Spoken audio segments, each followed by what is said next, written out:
Your pants. No, this is actually made in Austin. Oh, okay. I just got it this weekend. Okay. Does it say This that on there? vintage shop Oh, is okay. like originally made. Well, She's like, the I odds actually- I are, actually you made know, gotta the make odds sure are I'm Asians pointing aren't- at shirts. Just I running made in a this sweat before I came here.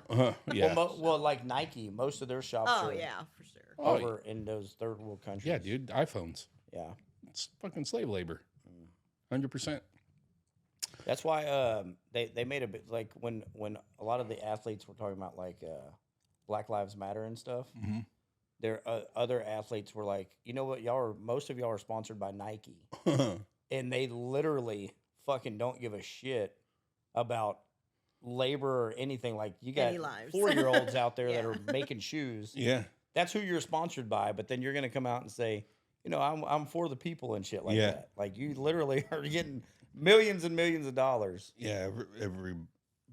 Every single one of us has something that is less than fucking ethically Yeah.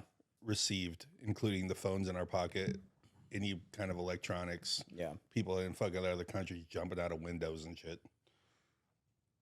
This went On dark. that positive note. Yeah, on that positive note, we are back to another episode of Two Addicts and a Moron, baby. We got real deep in here, and This one might not get approved right off the rip. oh, dude, oh my god, poor Tracy's just slave labor, Adoption? I was adoption. adopted. What the Jeez, fuck is Louis, this she's like, about? I was adopted. No, my shirt was made in Austin. Like, anyway, we're back. It's been a while, dude. Been a while since we've been It has been. kind of in the room, and excited to be back, and very excited for this next guest. It's been a long time coming. Yeah. We've been trying to get you on for a little while now. But ladies and gentlemen, Miss Tracy, everybody, what's up? Thank you. Hey, how you doing? I'm good. Welcome Thanks for aboard. having me. No, hey, look, thanks for coming. Finally, we've been trying to do this with you for a little while. Yeah. You and my boy Stu here have a little bit of a past together, right? We do. Yeah. We do. And A lot of it we can't remember. Yeah. But Dude, we were in the there kitchen are and some she was key telling points. me some shit like, hey, you remember when we used to get high and you would do this and do that? I'm like, I did that? Like, I didn't remember. Like, I didn't remember that I knew I drove around with a bong in my car, a meth bong, but I didn't know I had it chained to the fucking gear a shifter. chain like this fact. Like, and all I was thinking is, what happens when we Yeah. get pulled over? Because Yeah. it's stuck to the car. Yeah. So But in our good decision phase, it's Yeah, like, we're not going to get pulled over. little history about Sue Boy is he's talked about hiding meth in his butt. No hiding that bong in your ass. No. You know. Yeah, I was gonna blame it on Tracy at first.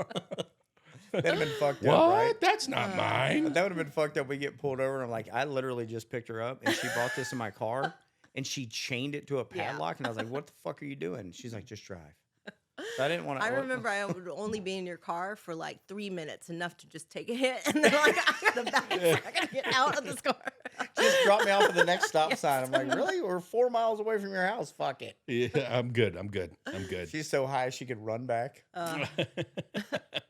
Well, this is super awesome that you come on. I know you've kind of gone back and forth about maybe coming on, maybe not. Like when I first met you face to face, you were like, I don't know. Like, I don't know what changed. What was the big change? Well, I think that like I definitely wanted to let people know that there was hope, and I think that when I quit, I kind of did it like an easy cheat way is when I like quit, which was hard, and it was like I was still changed when I quit. I was smoking meth for 8 years, but I went to something that's in the convenience stores, which is kratom.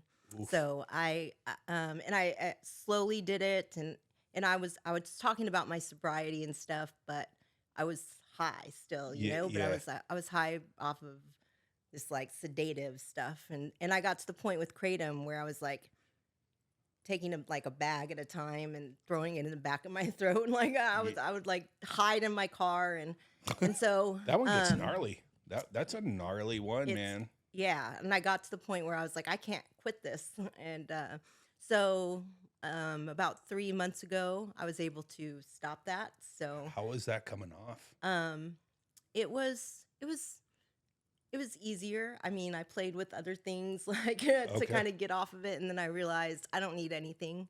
So right now, like just the anxiety of coming over here and talking and about something that I'm scared to talk about, but if it'll help other people, that's great. Yeah, it's just a new feeling, and I kind of like feeling everything. You know, it's Yeah. been a long time since I've been able to actually feel everything and pinpoint what those feelings are. So, How long you been sober? completely for about 3 months. Well, from kratom. Oh, and then yeah, from 3 the months. from the other. Yeah, I mean that was just temporary. Like it was like a week of trial with other things. To try No, to- no, no. I'm talking long you about been off of meth? Yeah, how long you been Oh, off of meth. meth? Sorry. Like 5.5 years. Okay. Hey, good for you. Yeah, thank you. That's awesome. Now you talk about something real interesting there, and it's the this whole fucking like machine behind the drugs that you have to take to get off the drugs. Methadone, Suboxone, kratom now is like one that people kind of go to, and they're like, it's at the convenience store, so I can, that can't be that bad. Well, it's pretty fucking bad. Like, It's very addictive. there's been several people that I've talked to. Like, we're gonna have a guy on that his thing was only kratom, and he really struggled. I mean, he was like, man, I almost burned my life to the ground on kratom. It was gnarly. So The first time I stopped doing meth was in 2018, and I started using. Someone told me like I could go like 3 or 4 days without using, and then I would get really depressed. Did you get depressed when you came off of meth? I would get depressed like almost like I want to kill myself almost. Yeah. Right. Well, And, I went to kratom, so I didn't. Yeah. I was like, So someone had told me but that you should do kratom to come off it. That when they came off of heroin, they used kratom. But he was very clear about you only want to do it for a few weeks to get you past the emotional part, yeah, and then because you can definitely get addicted to kratom. So I did it for like about a month, and once I got to a good place, I hate taking pills for whatever reason. I can eat meth, but I hate taking pills. So taking like the kratom pills, like 6 of them or 8 of them in a day, is like, that just sucks to me. So after like a month, I stopped doing it. And then when I got high again, and then I started using again for like 4 years, when I went to rehab, one of the guys that came in here was in there for kratom. And I Yeah. remember thinking like, what a pussy. Like, why are you Yeah. in here for kratom? But yeah, apparently like after I did research, like it's very hard to get off of, and it can fuck you up just as bad.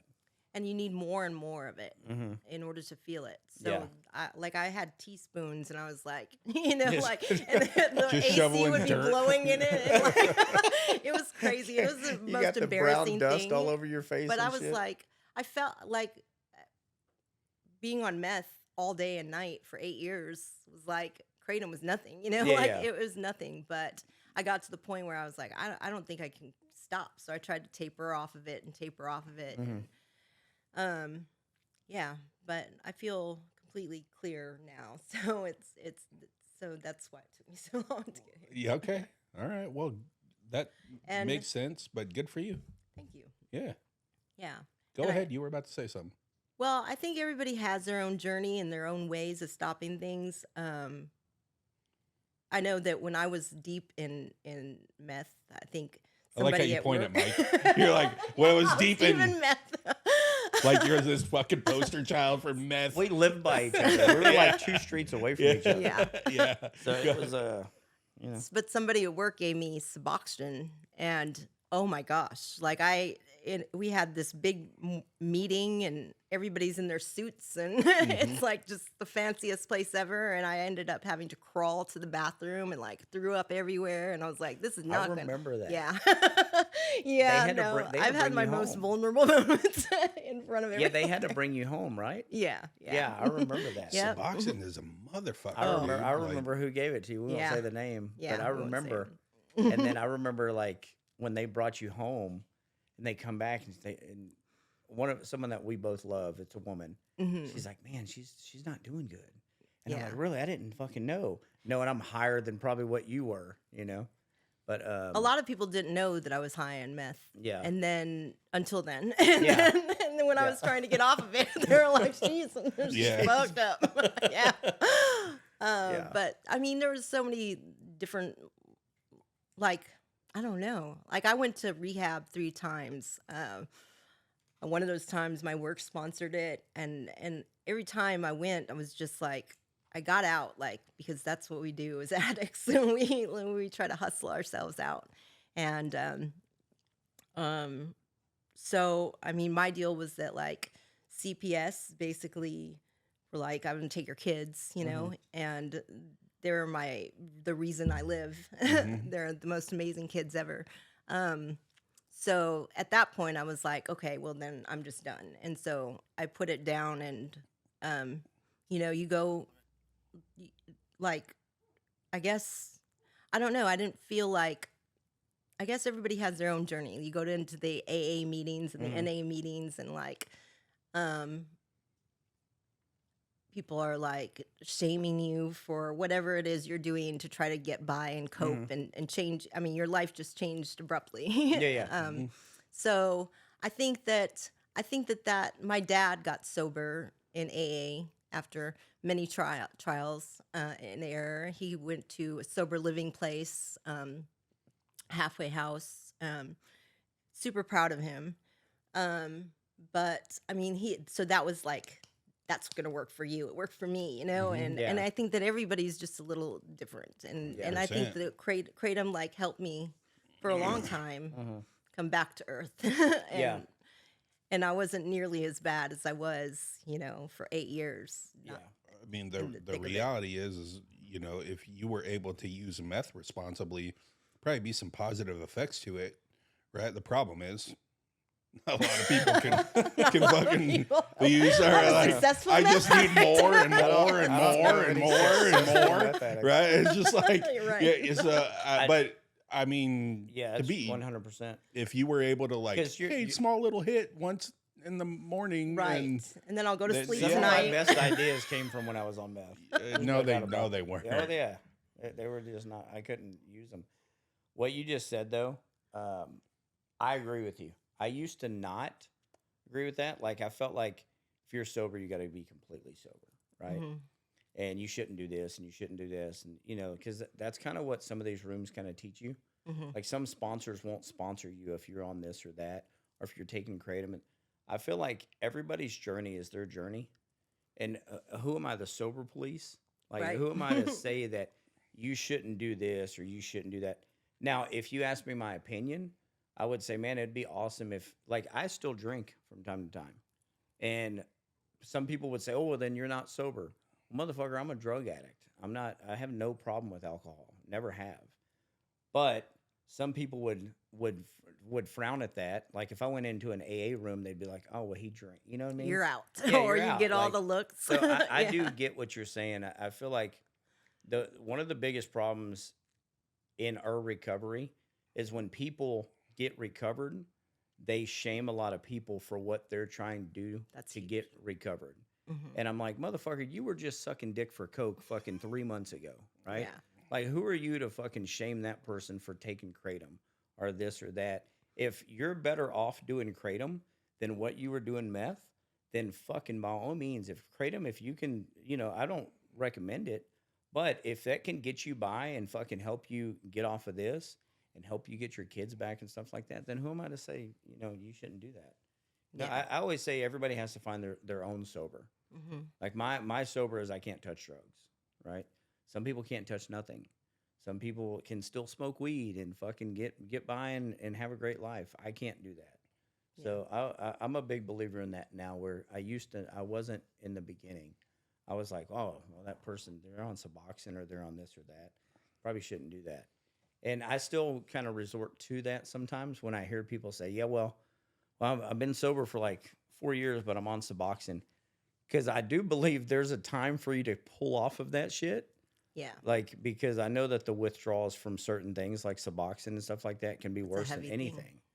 Yeah, but I'm a big believer that, especially in the beginning, if you have to do kratom to get off of meth, even if for a month, then fucking do it, because you're probably way better off doing fucking kratom than you are meth. Yeah. So, and I don't recommend doing it for 5.5 years. Yeah. Yeah. I was just thinking about this on the way here. It's like, I mean, addiction is food. It's people. Dude. It's a drug. It's something that you are doing and you can't stop. And I think you can have I think you have an unhealthy relationship with working out. Yeah. Like if you're going and working out and you fucking are tearing your joints apart and stuff, probably need to take a rest. You know, like I'm just saying, like I think everybody is addicted to something, like baseball cards, right? Like you're spending all your funds on baseball cards. Whatever. I just had 15 show up today. Oh, that's what you're looking at. Okay. Yeah. Okay, Mike. That's what we were geeking out over. We're being super nerdy about it. Yeah. But I guess, that could be looked at as healthy, but it can easily turn into an unhealthy thing, just like anything else. So what we're saying is if you're doing meth, resort to baseball cards and then come down I was actually doing both at the same time. I would get high and fucking look at my cards all night. And it's great. Yeah. I mean, it's become a problem. Yeah. Yeah. But I think we're working our way through that one. Yeah, I don't think I've got in that ballpark you haven't gotten that one licked. Am I working my way through, Bub? You still have money for the baby, right, Mike? Yeah. Oh yeah. Okay, yeah. We're not in a bad place yet. Right. Well, I always feel like it's an investment, right? Yeah, but you're never gonna sell them. Yeah. I've watched you try to sell them. You're like, I did sell them during addiction. I did sell a bunch, but I won't sell them now. I refuse to. Yeah. Oh, you started this during addiction? Mm-hmm. Oh, okay. Yeah, and I stopped when I got sober, and then we went to do a podcast thing at a baseball card shop. It was a trade night, and I was like, I haven't touched my cards in years. And I was like, I don't even know what I'm going to bring. And Joey said, just put some shit in a box and bring it with you. So I put some cards in a box and brought it with me. And then he was the belle of the ball. With everybody all the shit there that was he got like, on. holy shit. What do you got in there, dude? He's got all the fucking fire. He's got all the good cards. Like, everybody was swarming me in that place. And I was like, all right, I'm back in this shit. So, yeah, ever since then, I came home and started buying cards all over again. It was like the briefcase that Marcellus Wallace was getting the guys to get in Pulp Fiction. They opened it up, just gold was, It was pretty crazy. But I have a couple huge boxes of baseball cards that I collected back in the top stage. Give them to me. Yes. Give them to me now. Still have some lovely gum in them. I've ate the gum after like 40 years. I ate it. That's when you know you're too high. Yeah.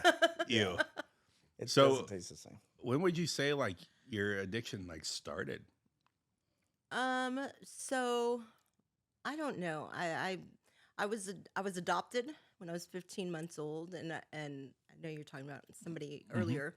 My mom she got married, I think, she met my dad, and like instantly she knew she wanted kids, so she married him so that they could get me like instantly.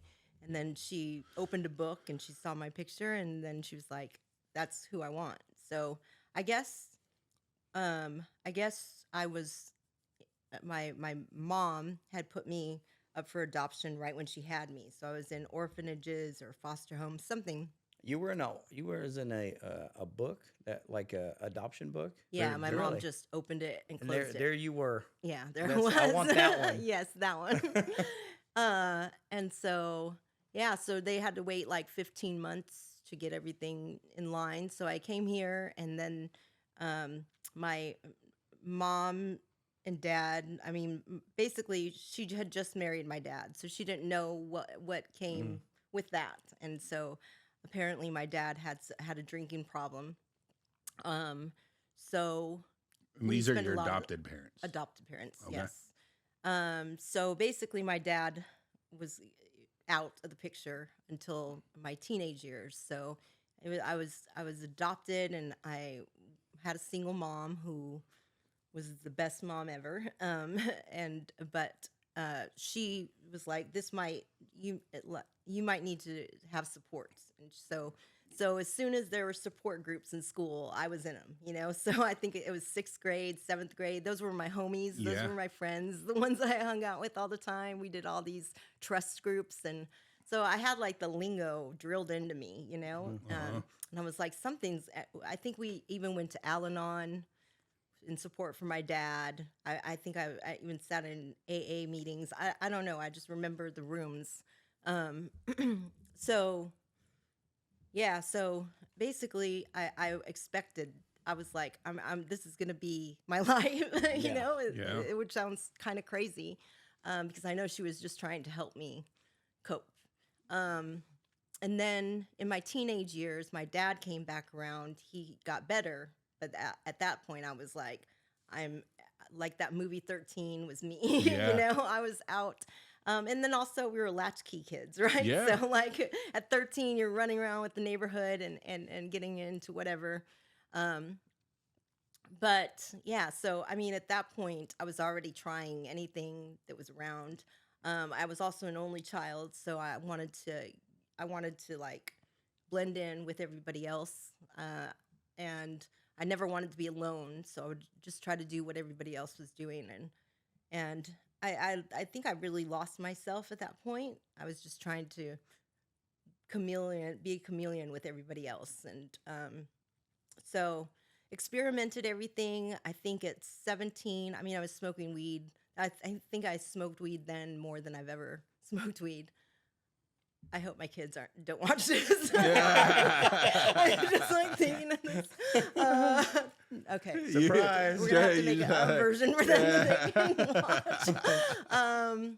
But yeah, so what was I gonna say? Oh, and then I was like, okay, I wanna get out on my own at 17 or 18. So I had to take this piss test to work at MCI. And so I did. And it was nothing. I just stopped weed and went and did this. And I had this great career. And but we also, I was a supervisor with that company. I like rose to the top, got the Spirit of MCI awards, and I think that was the peak that they talk about in your life. But I also balanced that with like drinking Patron every night. Yeah. And like, I was like, I don't have to work till 10, 11, you know? Yeah. So we just had this lifestyle, but I bet I managed it all pretty well. And so really, I mean, I've dabbled with things. I never was like, I can't stop this thing. Mm-hmm. And then, so I worked, started this job. I was doing really well at this job, and then I ended up having my two babies, and which is awesome. I got married, and then a year and a half into that, it didn't work. So at that point, I had 2 toddlers, and I was like freaking out, and I was like, well, I can make it work, you know. Mm-hmm. So I was kind of I went to a friend's house. They said, I've got this bong. And I don't know even why I would take a bong toke of marijuana, because Yeah. it wouldn't make me motivated to go out and do Yeah. anything. But I was like, sure, it was a rough day at work. And I took this, it ended up being meth. And I ended up like, it was Hooked crazy. immediately. I was hooked. I was cooked. I had the dealer's number by the time I left. I went out and did all these things for 3 days. You know, like I played with the kids. I cleaned the house, you know, when they were sleeping. And that was my life for 8 years. It was like Damn. getting at night, I would just run around and clean everything, keep everything in order, what I thought was order. I mean, and I thought I had it under control. One problem for me was that, well, actually, no. The people that were close to me knew that I was fucked up. So Yeah. they had interventions with me, sent me to rehab 1 month after I was, 1 month after I like probably slept 4 times that month. Damn. Yeah. Got myself out of rehab, and then it was just that for for 8 years. I mean, I went back and forth, but um, I think that Did you ever stop during that time? just like for the 5-6 days I would be in rehab. Okay. Because I remember, like, we won't say where we work, but I remember when I first started there, you were one of my managers, right? I told you this. You helped me get my first sale. I don't think I was on it then. I don't think you were either. No. And then whenever everybody realized that you had left, but you remember when you came back Mm-hmm. when we had moved to a different office, you Mm-hmm. know that? And I could tell that you were still using at that time, but nobody else knew that you were still using. They thought that for sure you were clean because went away for a little while and then you came back. And obviously, I'm never going to rat you out. And obviously, now I have a smoking buddy again. So I'm like, well, like, Oh yeah, yeah, I I'm gonna remember smoke that. a little bit with you.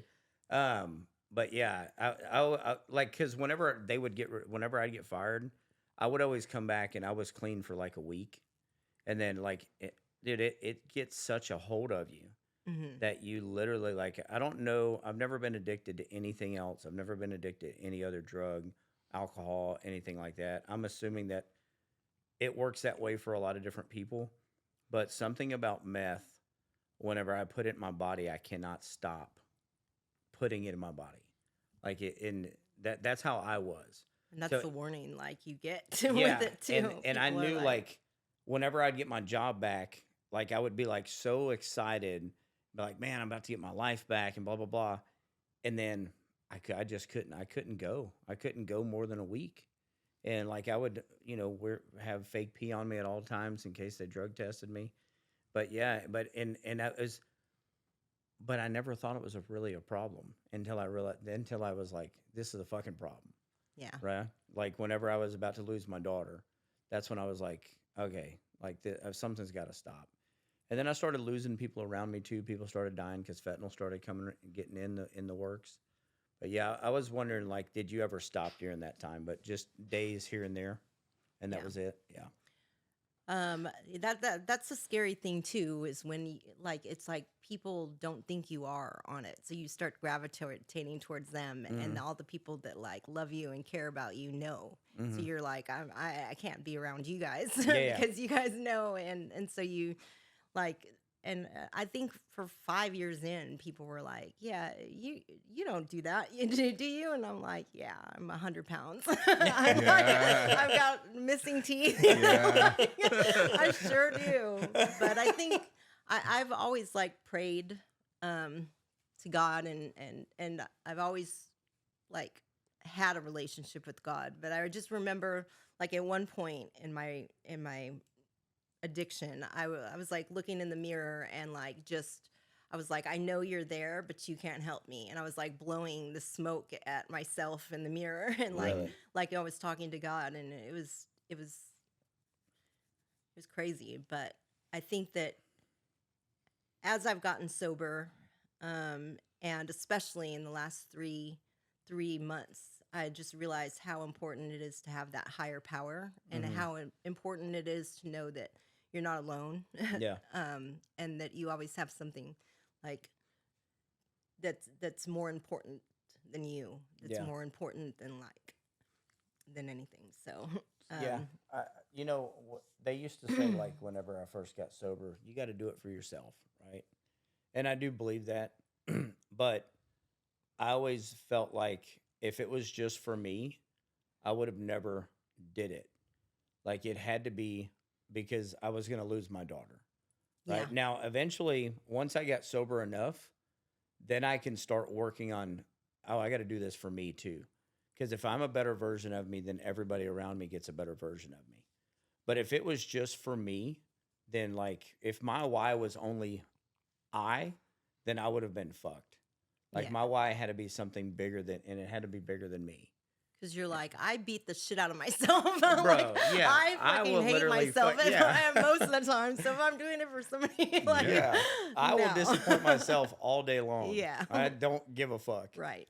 But if it's disappointing my daughter, or Right. disappointing my wife, or disappointing someone that I love now it's like, oh, okay, so now I got to be a better version of myself. But yeah, that's So yeah, so you obviously got sober for your kids. 1000%. Yeah. Yeah. Yeah. It was And they 1000%. don't know what you've gone through or any of that stuff. How old were they when you started? When you started using? Because I remember whenever I used to come over, they were little. Yeah. They were like, I want to say maybe your oldest might have been 5, Yeah. and About maybe the 4 and other one was 5. like 3. Like how far apart are they? They're 18 months apart. Okay, so yeah, so Yeah. about 2 years apart. I was pretty close. So I want to say that like they were like fucking, Yeah.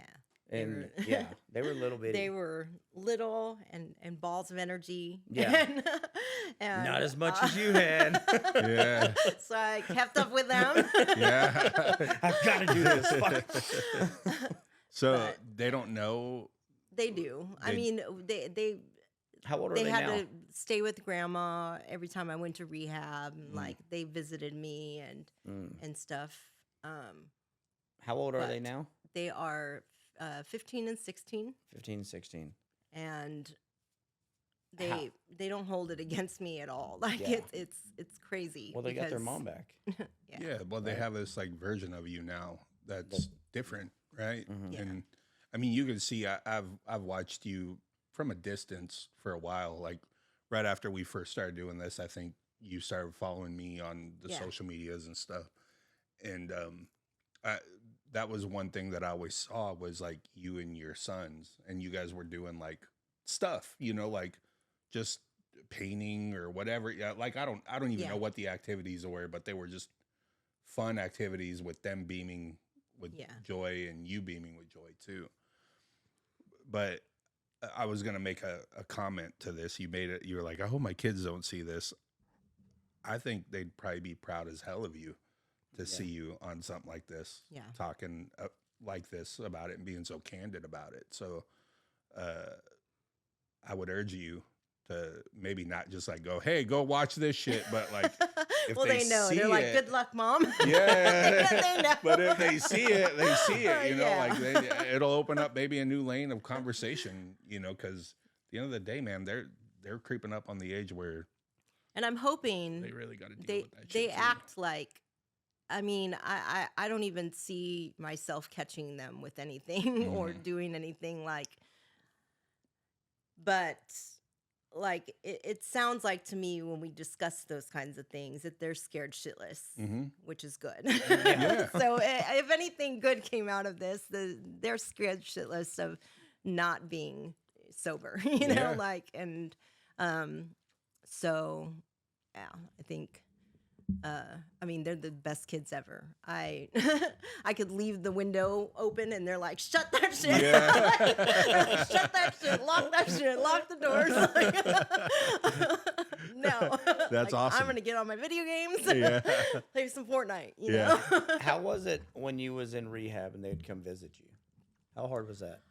Oh my gosh, it was hard. I remember the first rehab I went to, the first activity. Did they know why you were there? I don't think so at first because Okay. they were real little, Yeah, you yeah. know. But as they got older, they did. I mean, I don't know even because I think the third time they were still pretty young. Yeah. Inpatient never worked for me. But what was I gonna say? Yeah, inpatient never worked for me. I remember. So the first activity when I went, I think I was at the right step. But they had, they were like, okay, well, here we're sitting in a circle. I need you guys to write a letter to your kids on why you chose drugs over them. And then when your kids, when your families come and visit, you're gonna sit in the middle of the circle and read the letter to them. Oof. And then like. This was for the people that had been there for 3 weeks, and I was like, I'm never making it to 3 weeks. Yeah, you're like, I fuck was with like, this bitch never. before I get there. Oh my gosh, that was the most heartbreaking thing. And we just sat there and watched these people. Wow. Yeah, so that's probably why I didn't stay there. Like, dude, I fucking wouldn't have made it to 3. I'm fucking out of here now. Oh Yeah, my no gosh. way. Yeah. That's got to be I wonder how well that activity works. Like, I wonder, like, is this like, because I've heard of places doing that before. Mm-hmm. And that's like, could you imagine that? No. Like, this is the reason I picked drugs over you. Yeah. and it was brutal. And there's no reasons. Yeah, like. But in our mind, there was thousands of reasons in the moment. Yeah, but you just don't like. Even in that moment, you probably don't even want to share them. Yeah, you know, with your kids, and man, Yeah. like it sounds in theory like a very good exercise to do, but the application of that shit, that sounds fucking rough. Not. I And would. it's more of a personal conversation too. It's more of a not having all these addicts sit around you and watch. Like how scary would it be for that 10-year-old that's sitting there in the middle? And fucking for the 10-year-old, man, having that audience, having this, like I just try and picture like an 8, 9, 10-year-old kid sitting there with their mother or father, like this is why this was more important. Who was it that came on? That went to California for a rehab. And over there, they did kind of a similar thing, but the people that was in rehab had to write down on a piece of paper why they thought you were a terrible mom. And then they got to share it with you. What? And like, this is, you're not a good mom because, and they went around the room and that like everybody had something to tell you about based on like, well, you're a fucking drug addict and you left your kids, right? And then the next person goes, and the next person goes, and I'm like, what the fuck? Like, that sounds terrible. But he said that rehab is very successful. I don't remember who it was. Was it Braven? It was Matt Handy. Was it Matt Handy? Yeah. Okay. It was like some crazy, like everyone It might have been. Couldn't wait on the rip on the new guy. Yeah, like they were ready. Like they were fucking like palms sweaty, ready to get you. Oh man. And he's like, fuck. And that seems like a very like, oh, that motherfucker said that. I'm about to attack that. Like it seems like whoever gets to go last, fucking is just like, they just get to brutalize the root, like with tears in their eyes because they were just called a piece of shit the whole time. But they're like, hey, you motherfucker. You're probably gonna hear more about like there's nothing you're gonna walk away from that circle, not that you didn't hear. You know what I mean? Like you walk away fucking like a shell of yourself, I'm sure. Or even like, I mean, or still in denial, like I'm still a great parent, or just nothing that probably everything that you've already called yourself, a million times over. You know. I remember one of the most inspirational like parts of rehab. I don't remember where it was, but I remember the lady, the owner coming in, and she was just like, I don't even know what the lesson was, but she was just like, you're not like you're not what you've done. Like that's not you. And I was just like, it just like clicked in my head. I was like, but that's what I am. You know, like that's who I am. I'm a meth addict. I'm like I've like labeled myself all these things. Yeah, you're not the things that you've like, done. You're not the things that you've done. I went to church this last Sunday, and they said the stories you tell yourself is a story that you'll live, and that was pretty good. But it took. I guess I was like, I've been doing this for so long. It's just me, and I'm never gonna come out of it. And I think now it's like I look back, and I was like, even when I quit, I was like, that's me. Like, this is the story I'm going to have to tell forever. This is all I know. Yeah. This is what Now I'm like, oh, yeah, that was me at a point, you know? Like, but now I'm over it. Now I'm, like, looking forward, looking ahead, and what all these great things are in front of me, you know? So. Like, when we were talking in the kitchen earlier and we were sharing, like, some things whenever we used to party together. Yeah. And, like, I was telling you, like, one time whenever we ran out of dope, She literally was biting her hands. You've told this story on the podcast before. This was about but now we have the person here that you're telling it about. She's literally biting her hands and they're bleeding. And I'm like, what the fuck are you doing, bro? And she's like, there's shards in my hands. They're in here. Where I'm getting them out for us. Yeah. And she'd be squeezing. So like, look, do you see the crystal? And I'd be like, holy shit, she's too high to be around. Yeah. I've got to go home. Mom, can you pick me up? I'm scared. Yeah. And then she was she used to break dance.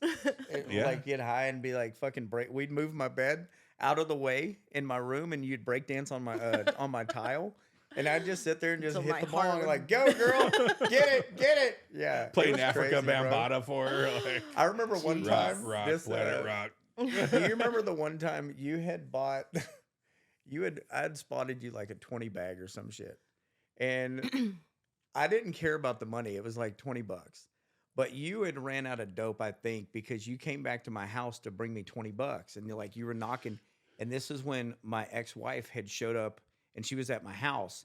And I answered the door and you're like, hey, I got your $20. Like, you got to fucking leave right now. You got to fucking go. I don't even want the money. Just go. And then I'm like shooing you I away. think I remember and that. I shut the Oh my door. gosh. And then Kaylin's mom come out. And she's like, who is that? I said, oh, just someone trying to sell something. And I wasn't lying. Yeah. Right? But yeah, so it was like Tracy just appears like, hey, I was trying to call you. Here's your $20. I was like, fucking keep it. You got to go. You got to go. Oh Yeah. gosh. Damn. It's crazy. Yeah. It's but yeah, we like I've often tried to like pinpoint like when was the time that I became a drug addict, and I don't know that I don't even know the first person that I ever did anything with. One of the things that I think about a lot is how many people did I get started on this journey, because I know there's a lot. Yeah. And how many people didn't make it through this journey that I've fucking helped get started. And that's something that always sits with me. It's me and Kaylin were driving yesterday, and she asked me to. She said she likes Ariana Grande. Yeah. Who doesn't? I like not from that, like her music. Like I'm a big fan Calm down. like teeny bopper Yeah. Sure, girl. buddy. Like, dude, Taylor Swift, you kick ass. Like Yeah. I don't give. I'm a metal and punk rock guy, but Yeah. fucking Carly Rae Jepsen, that song fucking rips every time. I'm like, yeah. Well, she wanted to listen to Mac Miller. She's like, Dad, I've never heard a Mac Miller song, because that was like Ariana Grande's yeah, dude. boyfriend. So I don't remember any either. So I pulled some up on YouTube and we started listening. And I was love like, Mac Miller. oh, I said, I remember this song. I didn't know this was who sang it. I didn't know this. And then I started thinking, like, I've lost a lot of people in addiction and a lot in recovery. And I was thinking, imagine like if Mac Miller was one of my friends and he's gone, and I listen to his songs now, I wonder how fucking hard that is, right? Dude, It's got to be. And I've she done was- that a shitload since doing this. Yeah. Right? Like Mac Miller passed away before we started doing this. Mhm. And I remember Swimming, like his last album before he passed. Mm-hmm. Like this is a pretty fucking really good album, man. And Yeah.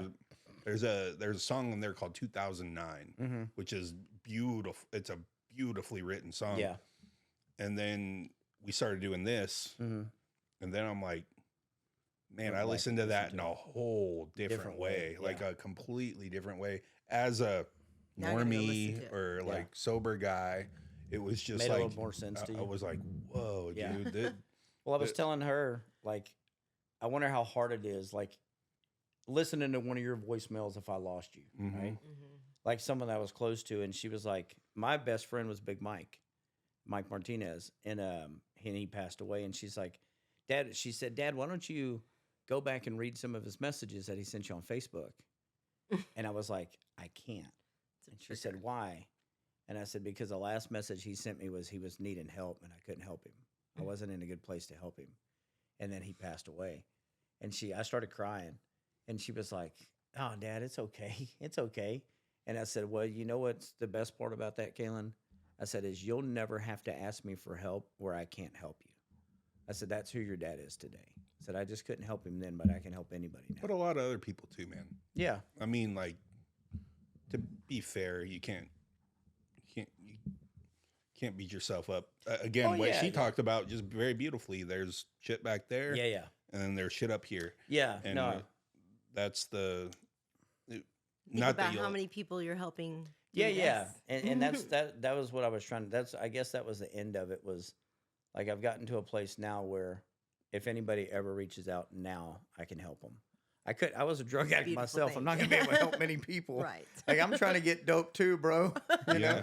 Fuck, I'm hurting Oh too. man. You know? To But- think we asked each other for help in that time. Yeah. It's like, whoa. You know what? Let me call Tracy. Rampant. Tracy's going to get me. Tracy's on the other end saying, you know what? I'm going to call Stu. Stu's got it. Yeah. Fucking crazy. Crazy. Well, But, I know. So I know the kids kind of prompted the sober, but what helped it stick? Because it couldn't have just been your kids. Like that could have been the reason for you to jump in, but something had to keep you staying, you know? And I know, and look, the kratom thing, it sounds like you probably use that as responsibly as Yeah. one probably could have, you know, Yeah. outside of the AC blowing the shit in your Cheese face Yeah, or that was whatever. the But- thick of it. But One- Yeah, but it That's what sounded I re- like you were. That's when I realized I need to change I something. need to take pills. I'm instead fucking, of the shit's blowing and I'm catching it. You know, Yeah, wiping but- it No, I off my. Oh boy. But what made it? What made you like stay? Well, like I said earlier, like inpatient just didn't work for me. A lot of the girls that would be in there were like, I come here every year. You know, Yeah. like it was their Inpatient's getaway. where you go for a few hours and then you go No, home? you go for like the month. Oh, okay. You pack your stuff and you Okay, get that's what I fed went and to. you like Okay. have really great meals and Mhm. do these team building activities. But yeah, for me, immediately I went to outpatient. I had to get myself there every day. I would sometimes ride my bike from Round Rock to Georgetown, and yeah, For those who don't know, that's a bike ride. it is a bike ride. But yeah, I'd have to make like a meeting, be there like half day. I leaned into my parents. I was finally like coming to and realizing how shitty I was to them, and they've never left my side throughout all of it. They were really helpful with my kids. Leaned into my best friend who would help me arrange meetings where I can see my kids. I got to visit them like once a week, have weekly visits. This one's did CPS? Is this when CPS took them, or they were with, or did your mom keep them when CPS had them? So no, their dad had them the whole Okay. time. Their dad had them the Gotcha. whole time. Yeah. So for a year, I'd had to, or I think it was a year. It's all a little blurry. But the only times I could see him was like with the window that looked like a window, and then like if you did anything out of line, you'd get a tap because they were Yeah. like on the other side of the window. And the kids would be like, "Whoa!"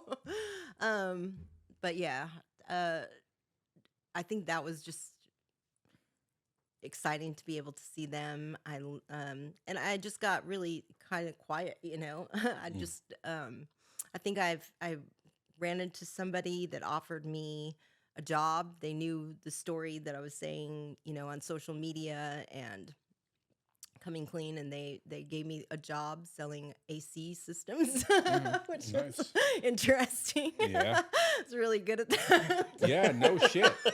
Yeah, in 100-degree weather. Yeah. Seems like a slam You dunk. look desperate. But yeah, they. I just. You lose a lot of friends during that addiction. You lose a lot of people, but the people that stick with you through it, I mean, are like your core, and that's who I leaned into. I don't know. Okay. That was Yeah, what. it's a fair answer. Yeah. I mean, I think that what got me through each week was seeing that next visit with my kids, and you know, I would get very bored and very lonely. But then that's where I was rebuilding my relationship with God also. Yeah. So That's where you got to sit in your shit. yeah, you just And, gotta be like, bored. that's really where- Like, That's where like I learned a lot about myself, yeah. because like you literally rebuilt your life. Like Mhm. when I met you, you had a house, you had a good job, you had your kids, blah blah blah. And then when you say like you were riding a bicycle, right? So that tells me like, and then you know you lost a lot, obviously, but like here you are like rebuilding your life and rebuilding like you being a mom, and like you being Tracy, you being who God intended for you to be, Mhm. you know.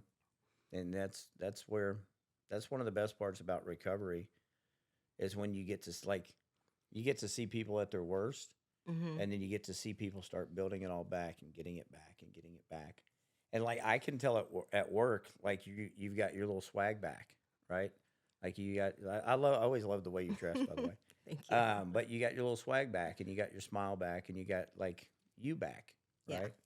And your kids got you back, right? Mhm. And now they don't ever have to worry about losing you again, Yep. you know. Absolutely. And you obviously, And just, you. yeah, you're scared shitless to go down that road. Oh no, no, yeah. I'm not overdoing anything. So do they know about drugs and all that now? For the most part.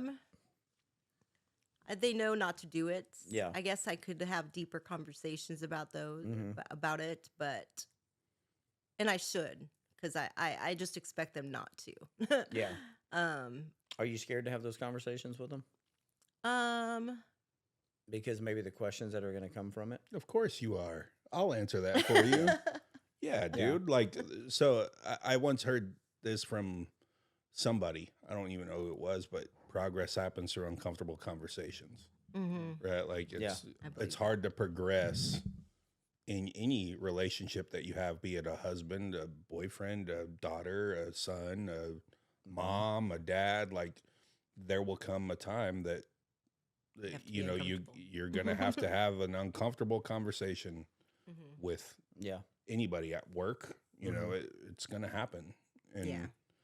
so, look, you're an expert on the shit. I mean, you really are. Like I say it all the time in here, but people that come and sit in that seat, there's not a doctorate in the world that could teach you what you did to yourself.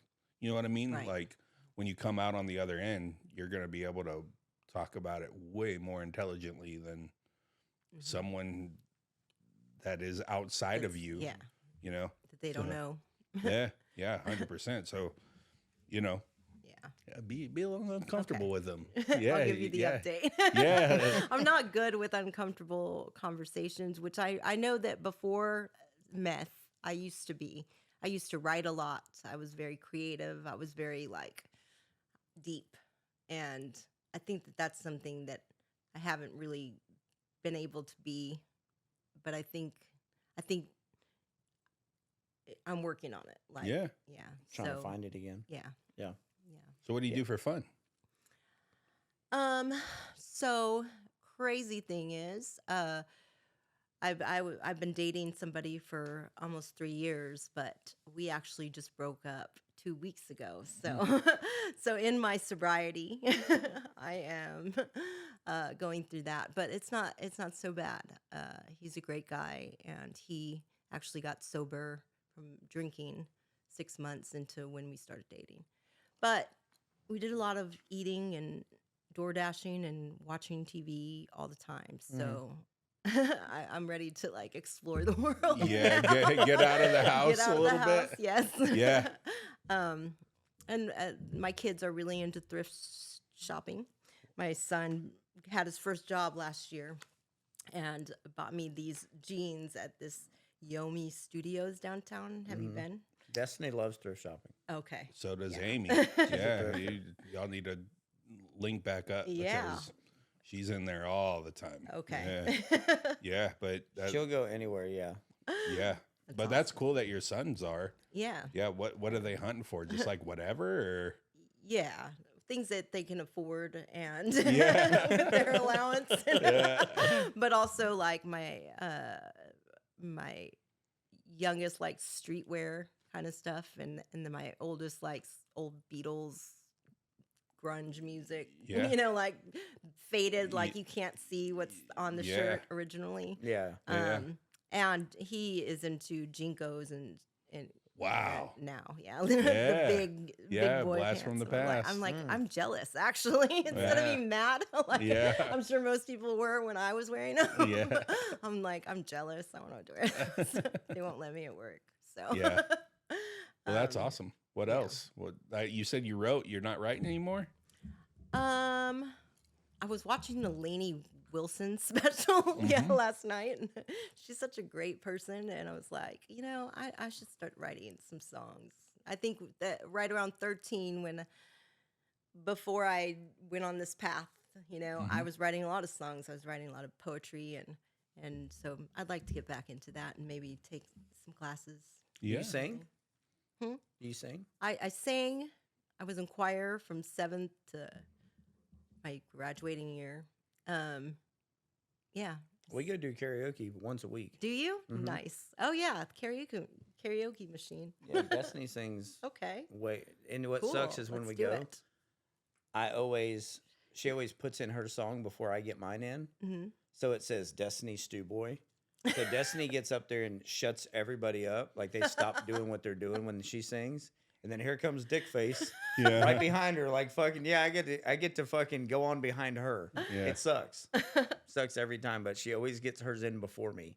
And then she's like, well, if you want to go tell him to swap us, I'm like, I'm not doing that. What am I, a bitch? Yeah. So the trick is to get in before her. Yeah. Okay. So You're not inviting me because I'm Asian. No. Okay, good. No. yeah, because it's a ringer here. Yeah. You gotta, yeah, that's I'm just making sure. that's that. She's like, that's totally my deal. Like, so what day do you guys go karaoke? We're actually probably going tonight. Oh, nice. Yeah. Okay. But we literally go once a week. Okay, That's like our thing to do. cool. Yeah. So I'm you not know, intruding You on don't have to your go. thing. No, you're Okay, more, good. Yeah, you're more than Okay. welcome. It's Karaoke, driving, math. It's we're having this. Look, she started it, but we were just having this momentary racism on Two Addicts and a Moron. It was on brand. I saw her looking, and she was like, she actually looked up and went. And I was in like, the world. Yeah. I love that you asked that question.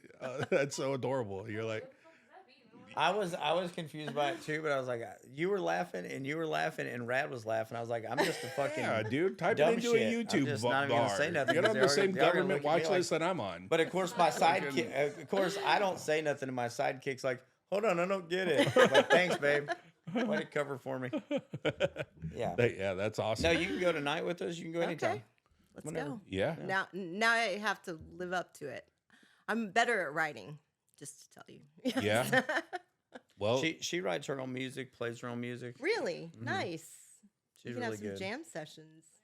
you play an Find some instrument? You can break dance No. for her. You She still can break sing dance? and you break dance. Yeah. Yeah. Who can beatbox? We got a little carpet right here now. Okay. Just get on that.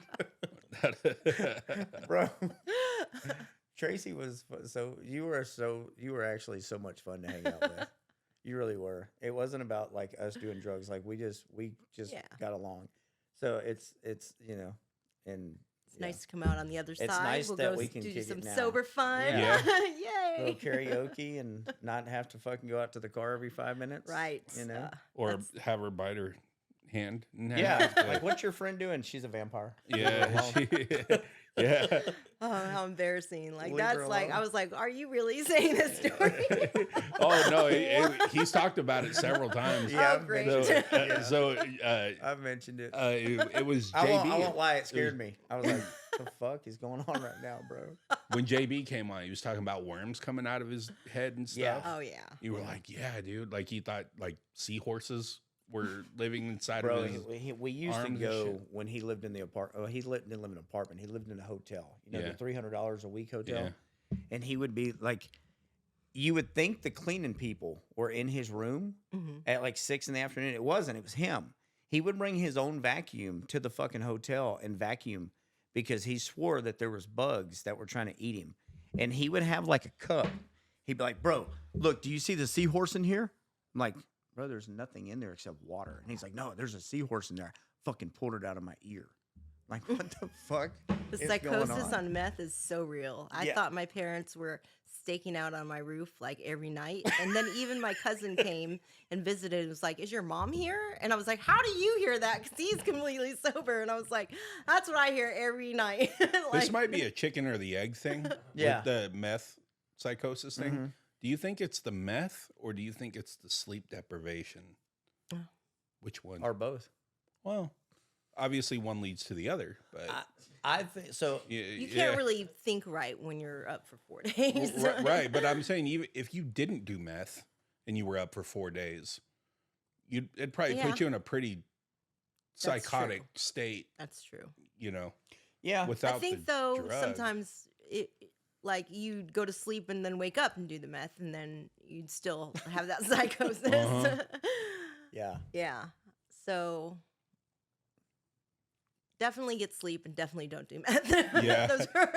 those are Yeah. recommendations. I always tell for the people, don't day. ever do meth because it's awesome. Don't and ever- you're gonna like it. Yeah, Don't ever do it. I mean, So I've done meth before with people where they go into that almost immediately, like right when they do I it. think that's what sent me to rehab the first month. They literally go into it. Like I didn't start seeing shadow people and shit until like a few days, right? But I never went like fucking crazy. I don't think I did.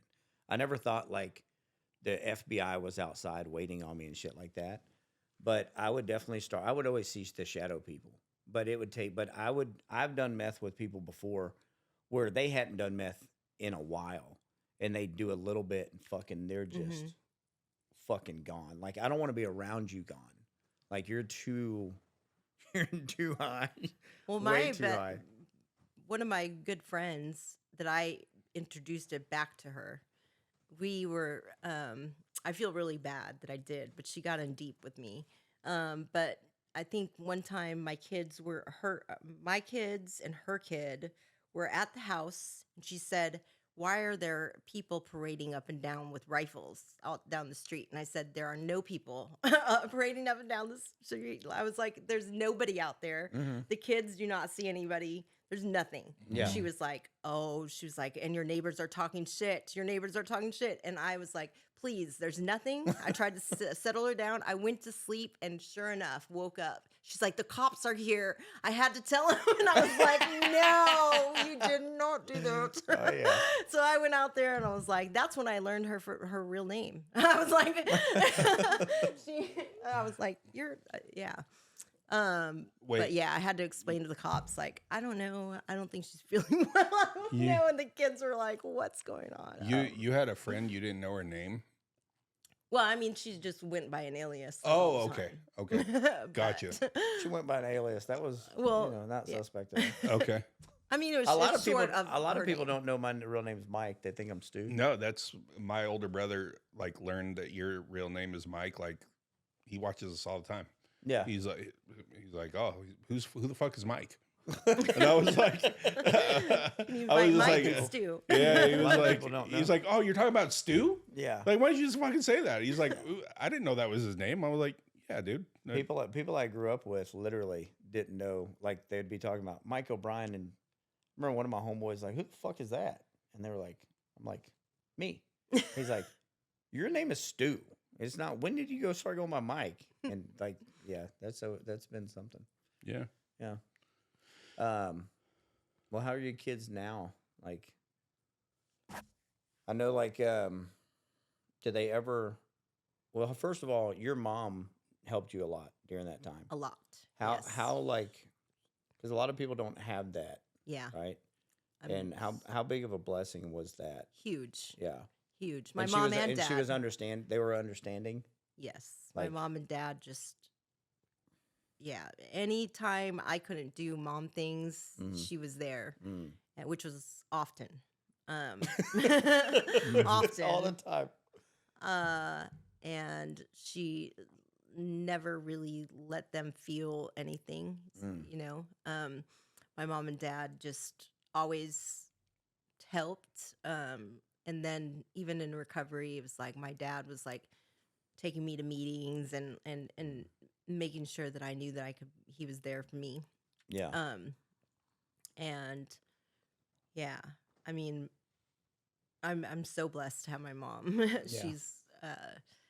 She has been the most supportive person in my life, unconditionally loving me, and I'm like, how? I don't know how. Yeah. I've done so many shitty things. So yeah. Because she loves the person that you are, not who you were.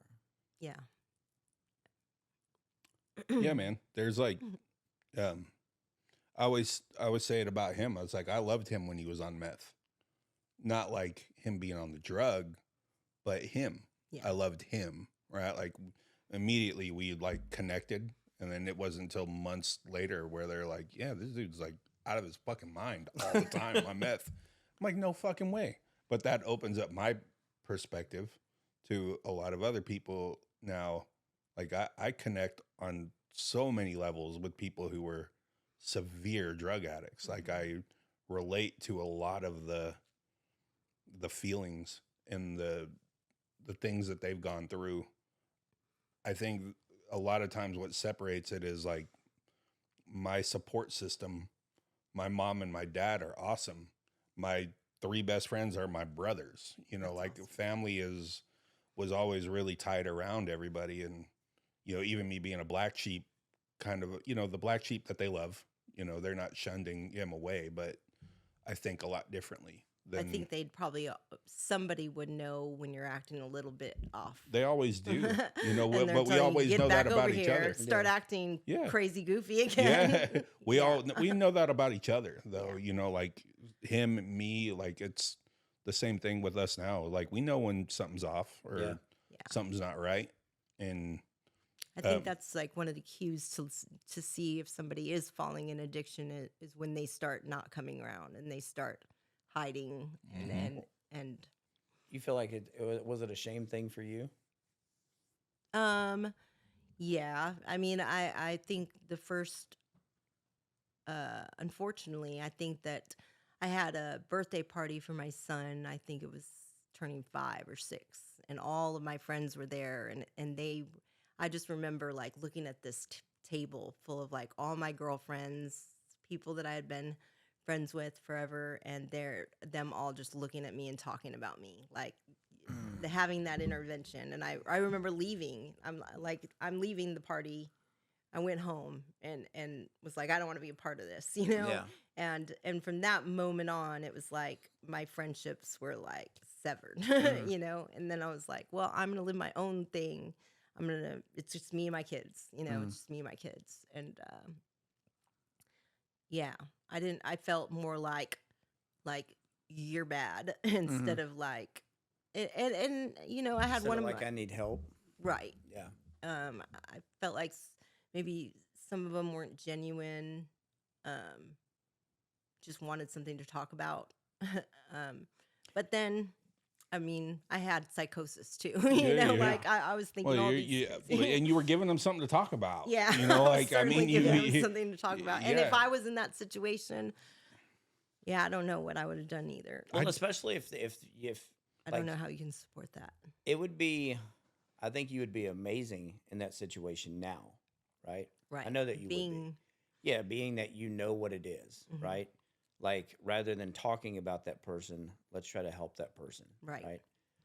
But what I was going to ask you is, do you think that anything that they could have said would have helped you?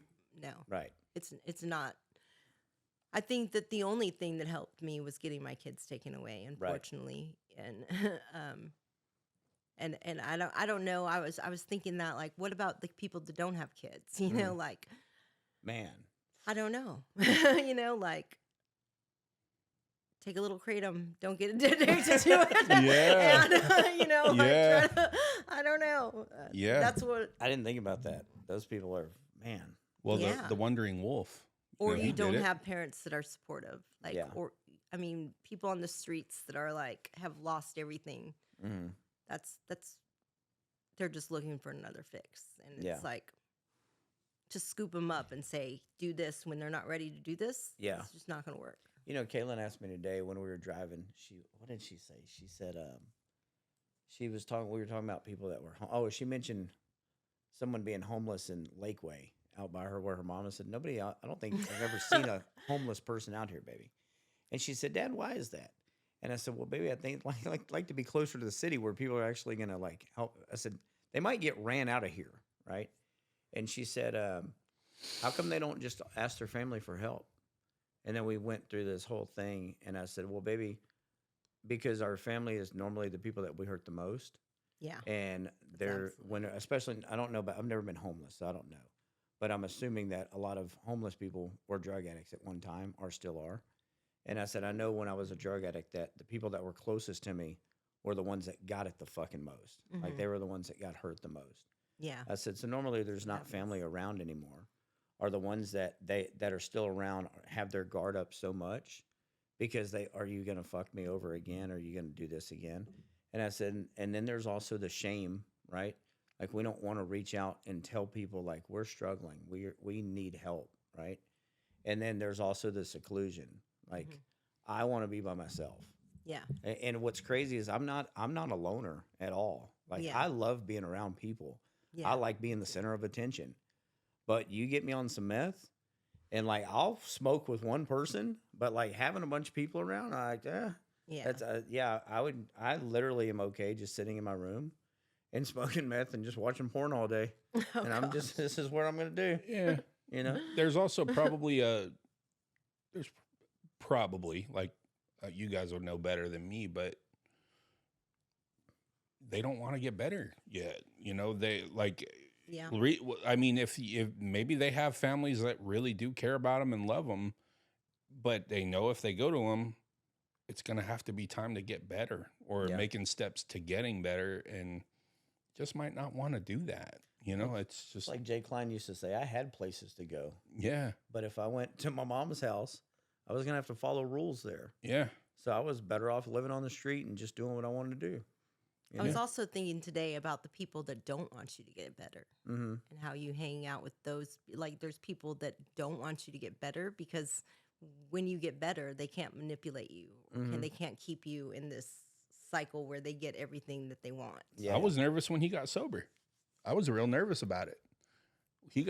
Because we connected on just such this like silly, goofy sports and like, and we just always talked a lot of shit with each other, and it was light and awesome. And I mean, we'd get told at work all the time, like, you guys got to shut the fuck up. Like, because he would say something, I'd come over the top. Then he'd come over the top of that. Then it was like this competition, HR nightmares. just HR nightmares of shit that we would be talking.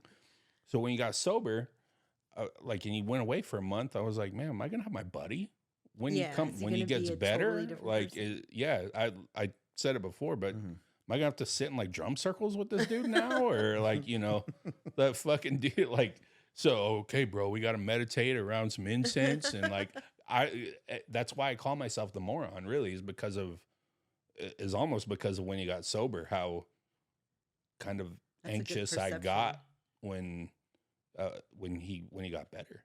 You Mhm. know, so I think there might be a little bit of that too on the other end. Is Yeah. who's this person going to be when they get better? Right. And The fear of losing the the fear of losing, person you like. yeah, or losing my bro, my buddy, my Yeah. compadre, you know. So I have a buddy that his wife was a really bad alcoholic, and he wasn't. But their whole marriage was she would get fucked up, and then he would come and rescue her, save her, take her home, fucking take care of her, fucking put her to bed, blah blah blah. And then after like 7 years, she decided she wanted to get sober, and their marriage literally went separate ways because she wasn't in love with the person. She was in love with that knight in shining armor that used to come and save her. Yeah. Like that's what their relationship was wow. built on.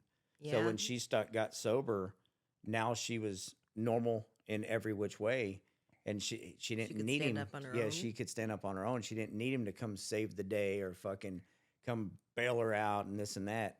And he said like her getting sober was the best thing for her, and it was the best thing for us. But it also showed us that we were never together for the right reason. Mhm. That so yeah, That's interesting. it's crazy. And I'm Yeah, I sure was that worried about that, his too. thing too was that he got to take care of her all the time. Yeah. You know, and provide that. yeah, Yeah. when it's gone, Change it. I mean, now I change is got to get to scary. know you. Yeah. I don't like you. Like you. I was you know what worried. I mean? I was worried when I went back to work if I was going to be able to sell. Not oh, being on oh meth. yeah, that's Because I can fear. talk someone's fucking ear off when I'm blah, blah, blah, blah, when I'm on it. Yeah.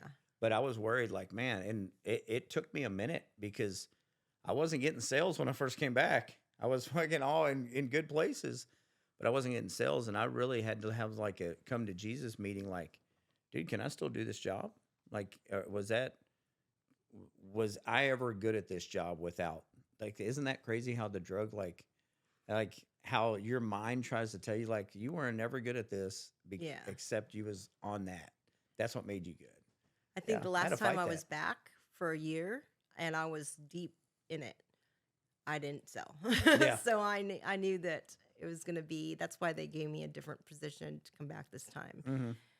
But I feel like I'm in a great place now. Like it's what I thought. Like it's a Yeah. supportive environment. I feel like we high work for the best energy. company. Yeah. Oh yeah.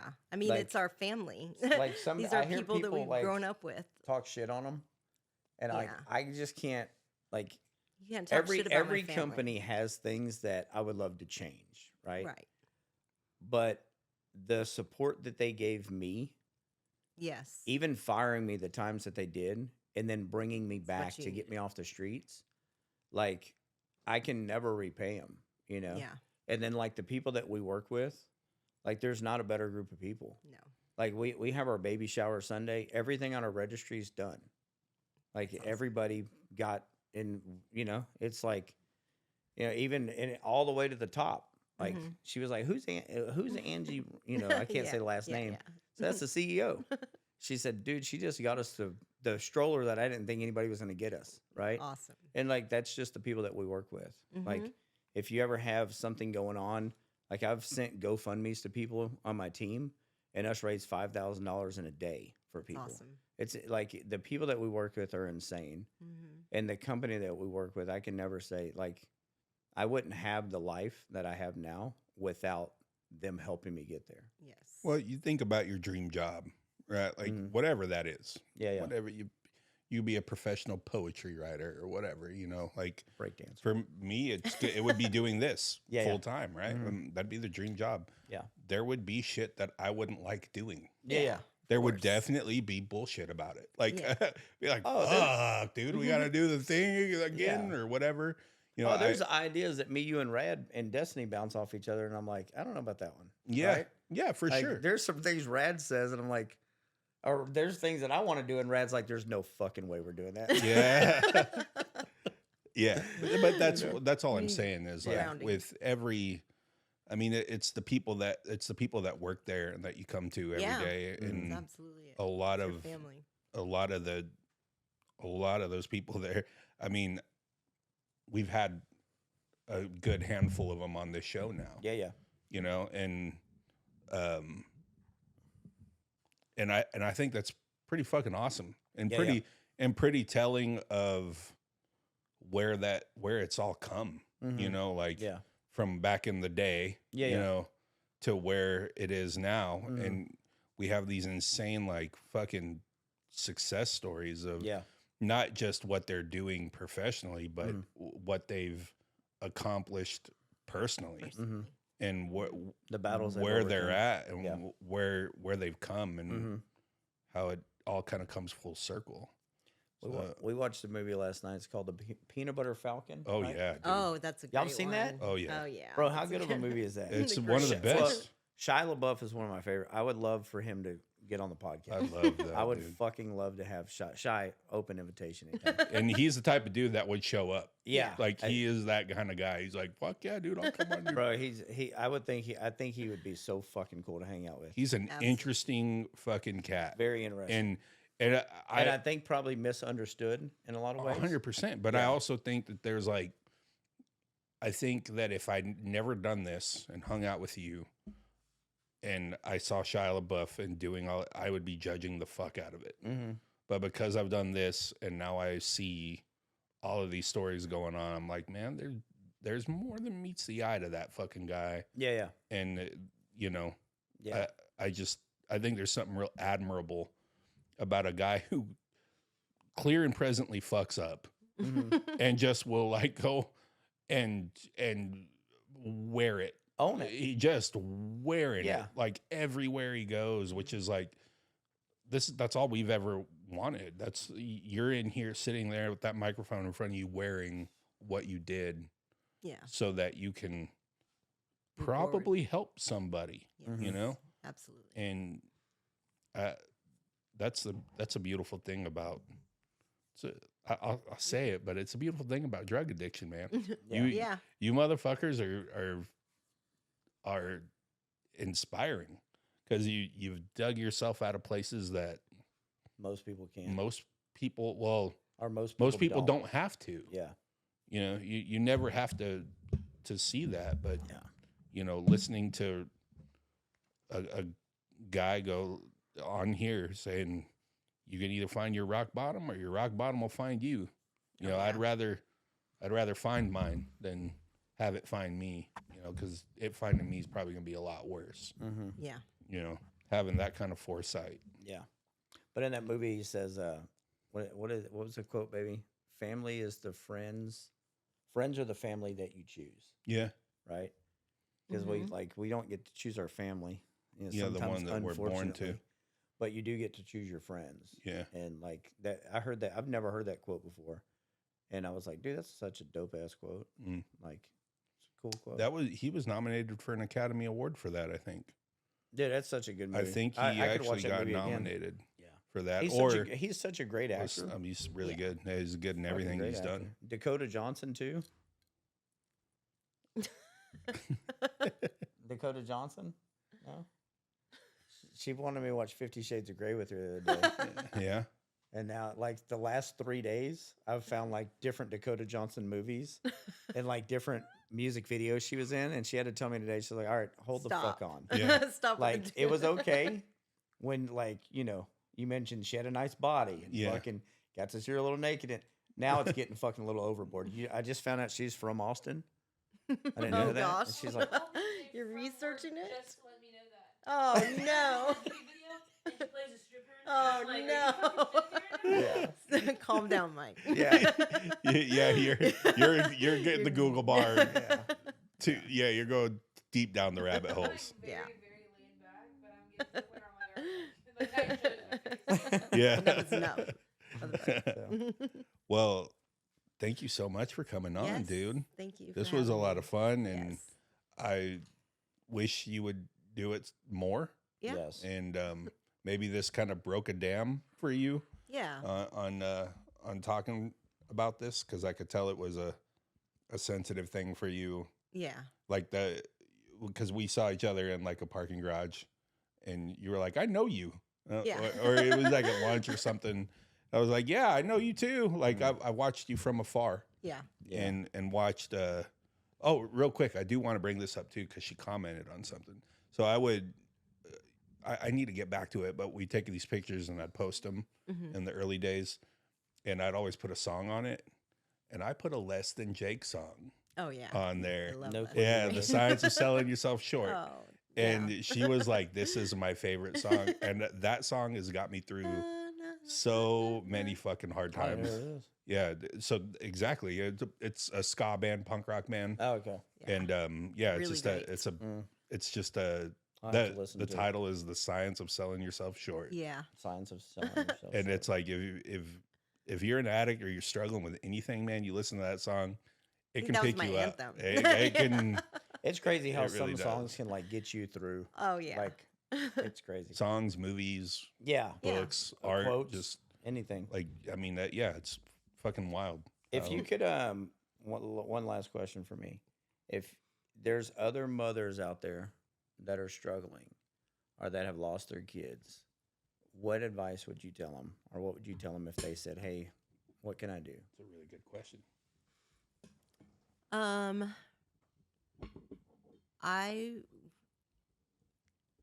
I would tell them. I know it's put you on the spot. You did. I would tell them. Because I know, like, when you're in it, when you've been doing it for so long, like, I wanted to quit, but I didn't know if I could, Mhm. right? Yeah, that's where I was at. I didn't I wanted know. to. I wanted to. I didn't know, and I didn't know if I could. Yeah. Right. So I wish that someone I could have heard someone answer that question for me, because there was so much doubt and so much fear and so much everything in what I was doing. So the reason I wanted to ask you is because I know when you're in it, like, okay, I've got to stop for my kids, but fucking can I? I Right. think that if you really want to stop, you're going to hold yourself accountable. Mhm. And if you really want to stop, then you ask that person that really cares about you to take your hair, take your nails, and test you every week, Yeah. every month. Hold you I mean, accountable. that's really, I couldn't cheat. You know, Mhm. I couldn't cheat with that. I'd have like missing parts of my head. I had like missing Dude, bald that spots. And I sucks, was like, right? why are they doing this and my nails? Yeah. Like, Yeah. because they know that I can cheat a Sucks. piss test. I used to hate having the patches in my Yeah. hair. Yeah. But if you really want to quit, then you're gonna get with somebody that's gonna hold you accountable. And I guess that's also getting that sponsor that will tell you you're gonna be sober completely. Yeah. You know, and that's not really a bad way to go either. But it's just not the way. Did you I go to do a it. bunch of meetings in the beginning? I've gone to meetings all my life. Did you? I Okay. have grown up in meetings.